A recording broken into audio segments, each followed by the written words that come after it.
Hello friends, today we are going to start class 12th accountancy syllabus.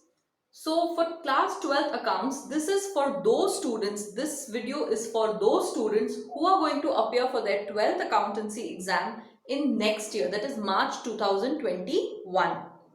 Now, your account syllabus is total of 100 marks. Your entire accounts paper is of 100 marks. The 60 marks is from volume 1.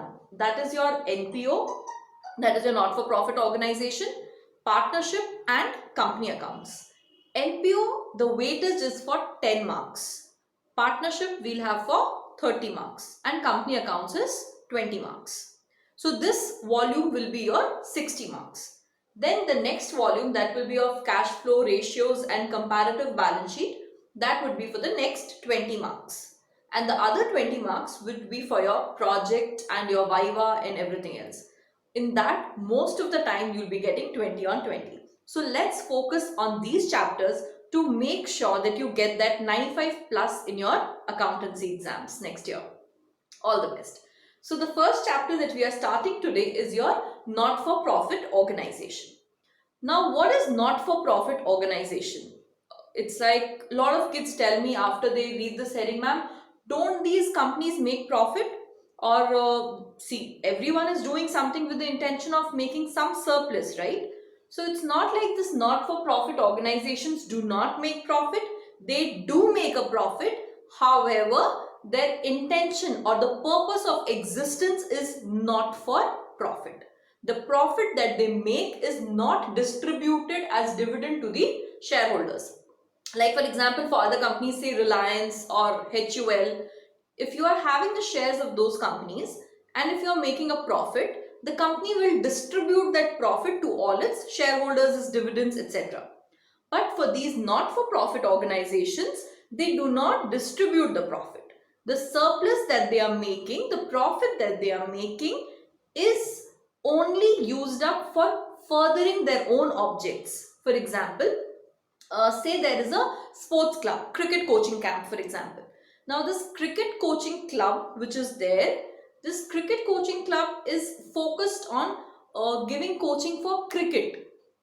Now it's not like they don't charge, it's not like it's totally free. Maybe they would be charging a small subscription amount, but from that, if they have some surplus amount left or the profit left, they will use that to further their own objectives. That is, they will be using that to say buy better equipments or better bats, balls, maybe take up a new place, give better facilities.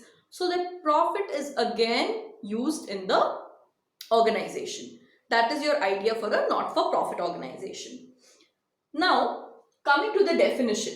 The definition says NPO are set up with the objective to further cultural, educational, health, religious, public services to public. So mostly they are done with the intention of furthering cultural objects, say temples, gurudwaras, sporting agencies, etc.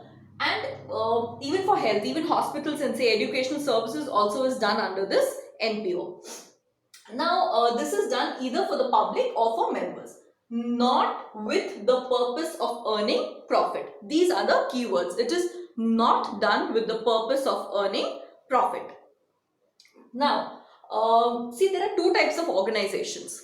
One organization is where the intention is to make profit.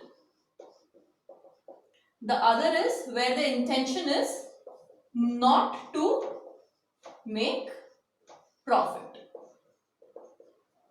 If you remember, in the 11th standard, you would have studied about final accounts, etc. In that, it was done for the sole proprietors. The accounts that you made, the trading account, the P&L, the trial balance, all those things was done with the intention of preparing the accounts for a sole proprietorship. However, in 12th standard accountancy, you would be studying how it is done for a NPO, how it is done for a partnership firm, how it is done for a company. Now coming back to NPO, in this case, there are few companies which makes profit. There are few companies which is not with the intention to make profit. That is your NPO, right? Now when it is done with the intention to make profit, what are the accounts that we prepare? Now for the companies which make profit, the accounts that we prepare is, first of all, a regular trial balance is made. Okay.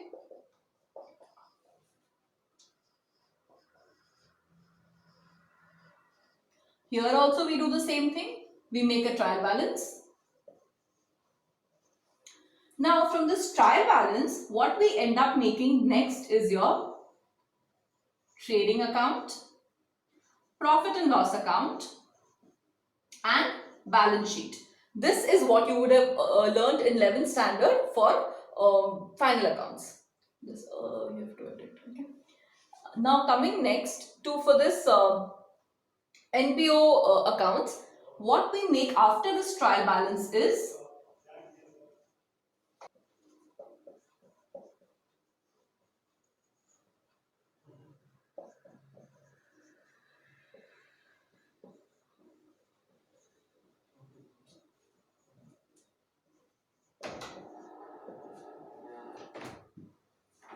so what we make for a not-for-profit account is, not for an NPO is receipt and payment account, income and expenditure account, and balance sheet.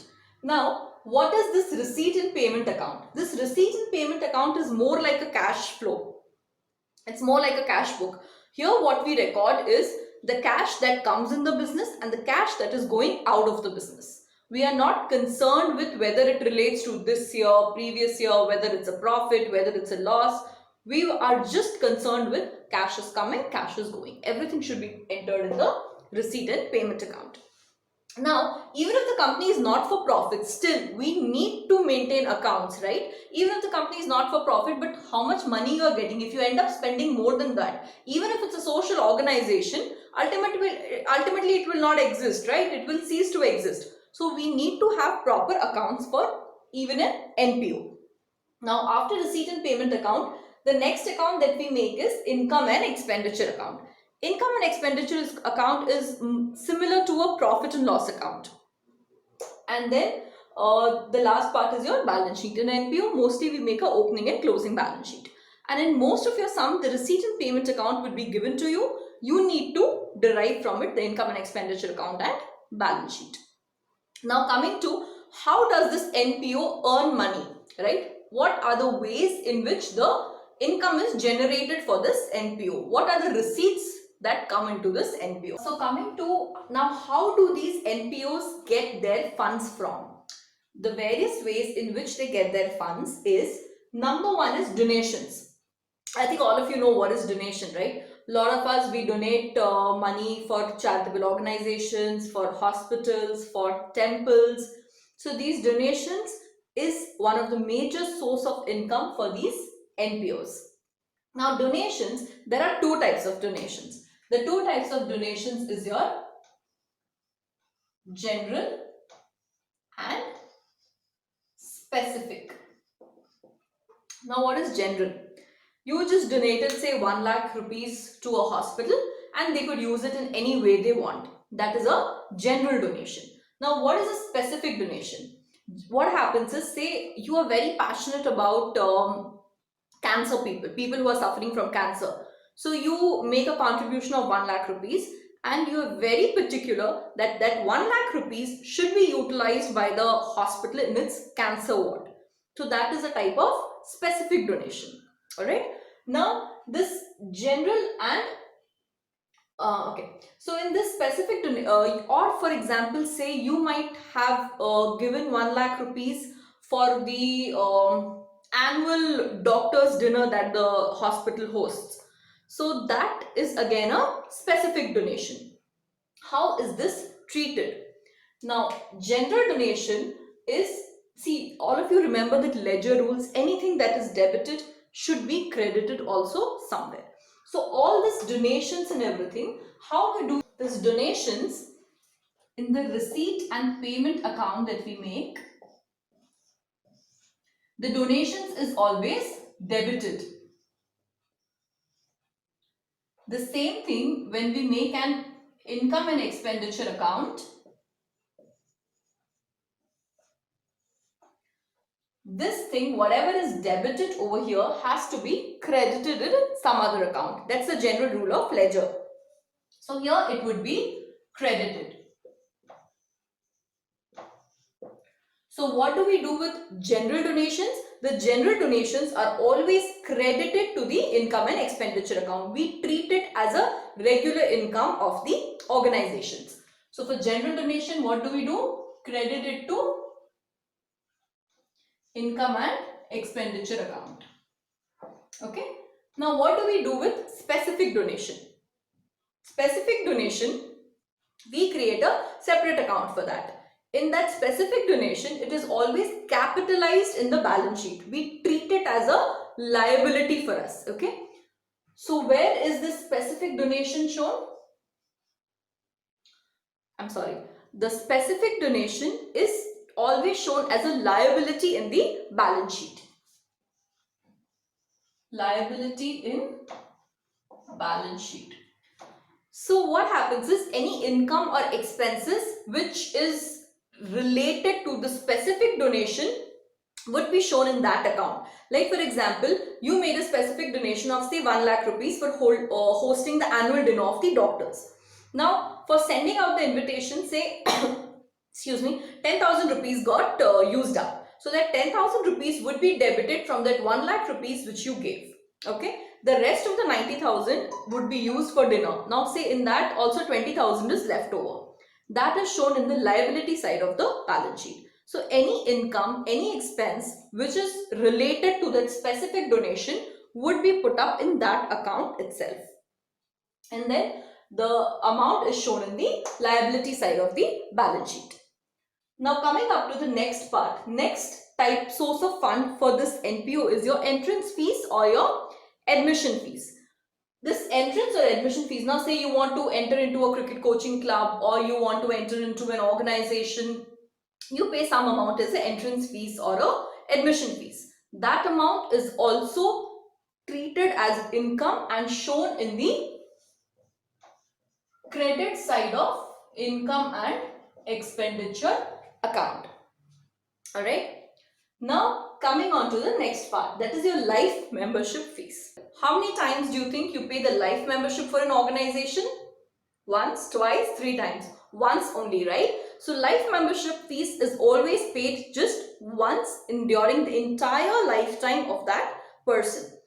So it should be like kind of a big amount. So this is always capitalized. We do not treat it as income. This life membership mostly is considered to be a bigger amount and we treat it, show it in the balance sheet. That is your liability side of balance sheet. Alright. To special receipts. What is special receipt? Special receipt is kind of similar to what we discussed about specific donation. The special receipts are the receipts which the organization receives for specific purposes. Special receipts. In special receipts, what happens is, whatever is the balance after that, it is transferred to the income and expenditure account. So over here in specific donation, we put it liability side of the balance sheet because it's capitalized. But for special receipts, what we do is, it is the balance amount is shown in the income and expenditure account.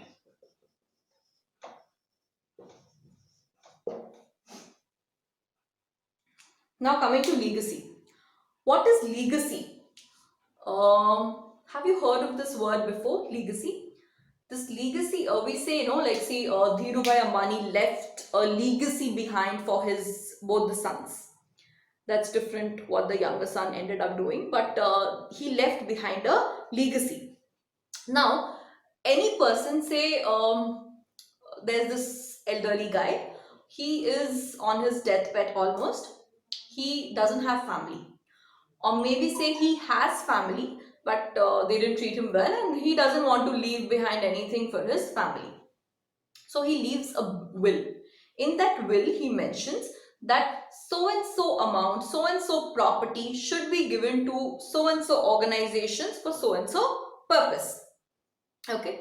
So this legacy is something which a deceased person, the person who's dying, leaves behind in his will.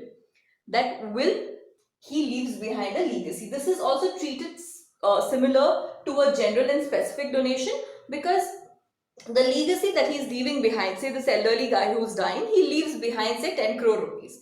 In that 10 crore rupees, he says that maybe because, okay, this 10 crore rupees should be used for an eye hospital only, for new eye testing equipments, say like that.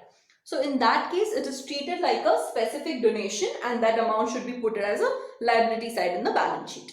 However, if it's a general purpose, he's just left behind 10 crore rupees for the organization, and if the amount is very big, it can be treated as it can be capitalized, or if the amount is smaller compared to the other funds that's coming in, it is treated as a general donation and is put in the income and expenditure account.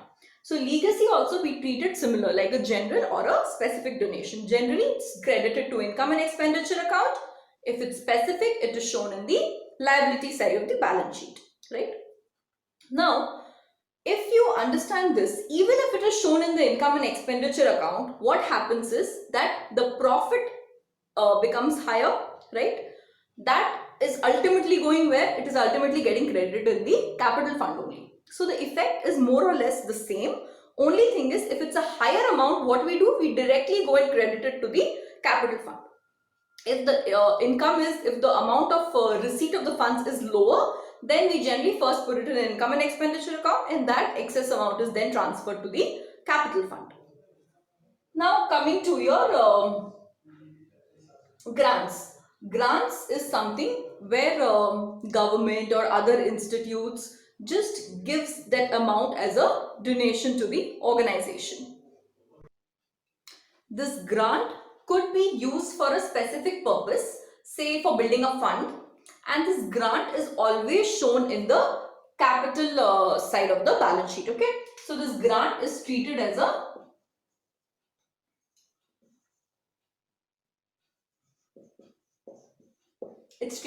capital receipt, right?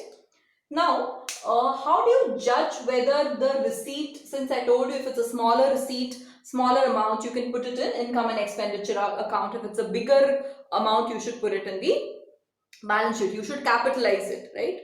Now, how do you judge this? For example, for someone, 10 lakh rupees is a big amount, right? So they think it should be capitalized. But for someone, 10 lakh rupees is a small amount. They think it should be put in the income and expenditure account. So how do we judge what is big, what is small? Very simple. Just check the other receipts in the receipts and payment account. If all the other receipts is 20,000, 40,000, 1 lakh, 2 lakh, 3 lakh, 4 lakh, and there is this one amount of legacy which is say 10 lakh, that means it's a higher amount compared to the other income, so it should be capitalized. But this is 10 lakh, but all the other funds is in crores, or say 40 lakh, 50 lakh, 30 lakh, then this amount can be put in the income and expenditure account. I hope you all are clear with these basic funds. Now there are other funds also which this organization, the NPO organization, receives. Number one among them is this subscription, which I will take a separate session to make you understand the entire thing on how accounting treatment of a subscription is done. Thank you.